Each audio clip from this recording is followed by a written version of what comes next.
الذين آمنوا وعملوا الصالحات وتواصوا بالحق وتواصوا بالصبر سبحان ربك رب العزة عما يصفون وسلام على المرسلين والحمد لله رب العالمين آمين.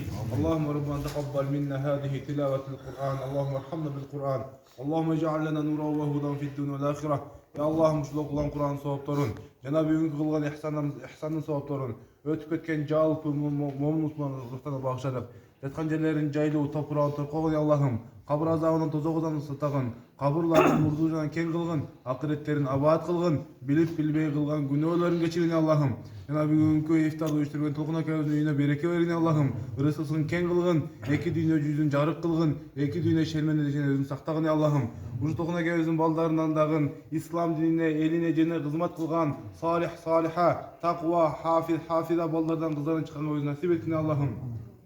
Uşu Akay'ın ardından dağın, balları ihsanın bere turgan, şunday bir жақшы amaldарды kıla turgan, артынан dua kıla turgan peşinterden kılgın Allah'ım. Rabbana atina fid dunya hasana ve fil ahireti hasana ve qina azaban nar bi rahmetike. Allahu Ekber.